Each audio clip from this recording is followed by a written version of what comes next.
The MoonSwatch is an interesting watch and was and still is very, very polarizing. On one hand, it created massive interest with long lines, a bunch of fakes, and just the appeal of this one watch collab is on another level. On the other hand, it gets a lot of criticism for being a quote, overpriced plastic watch. Well, I kind of want to talk about what this watch offers and my overall thoughts on the Omega and Swatch collab, the new moon in all black, featuring Snoopy. Before I get into the big battle surrounding this watch, I just want to point out a few things about this watch. In terms of the dial, this is pretty much a replica of the Omega Speedmaster, but not exact, and I'll talk about that in a second. This watch, including the dial, is mostly black with white accents, and I like how well it blends in with most outfits. It features similar chronographs as the original Speedmaster, but with a fun twist in that one of the chronographs has Snoopy and a moon phase function. You can literally see him chilling on the moon, which actually is supposed to be accurate for our moons and change as our moon changes.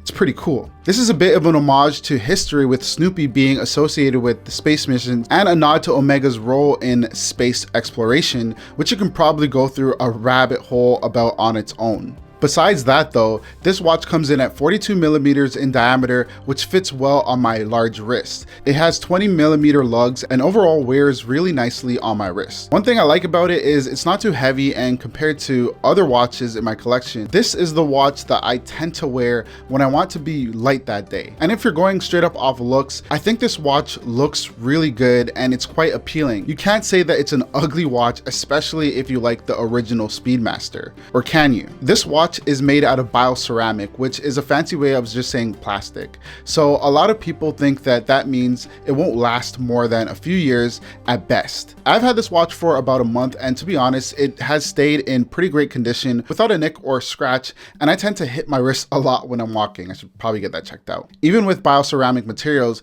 I think it does look great regardless, and that doesn't take too much away from the design. The one thing I'm not a fan of is the straps. At first I hated them, now I just tolerate it, and I found a tip to switch the straps from the bottom to the top to make it more comfortable. I saw that online and I followed it, and immediately it never went back. And it has the added benefit of showing other people facing you that you have Omega money, and that's because the Omega logo is facing out. But yeah, it's Velcro and it has the Speedmaster logo. This is a huge giveaway that this is not the original Speedmaster, besides other things of course. Before I forget though, this watch has a few little quirks, like it has the moon/battery cover, and Snoopy's footprint is actually right where the first moon landing took place.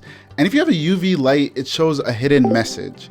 I don't have a UV light, sorry. Back to the hype around this watch though, I will admit, as a watch collecting noob, I just found out about this watch, and I was lucky to go into the store here in Toronto, and they had a shipment of this the day before. So I had no idea how rare they were, and the salesman was telling me a lot of stories about how much people are trying to scalp for it, traveling like 2 to 3 hours away just to get the new moon in all black. Then I looked into it and I was shocked to see how many people were loving this watch, but also equally how many people hated it. Some of the criticism is really just pointing out that this is a toy watch that's way too expensive for what you get.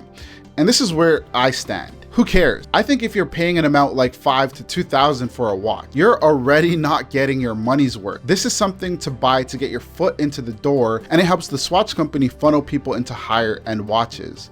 Like now, I kind of want an Omega, and it helps grow the watch community. Isn't that a good thing? As someone new to the community, it was a great feeling going down that rabbit hole that I did and learning more about Omega and the moon missions and Swatch and all my other watches that I have. More importantly, it sounds cool if I told someone that asked about this watch that whole backstory, that it literally matches the moon phase, and that makes it a great watch in my opinion. It's very rich in things you could talk about. Anyways, what do you think about the MoonSwatch? Which one are you rocking, or which watch should I pick up next? I'm thinking of getting the Hamilton Murph to keep in line with all that celestial stuff and all that jazz. So make sure to like and subscribe for more videos, and I'll see you in the next one.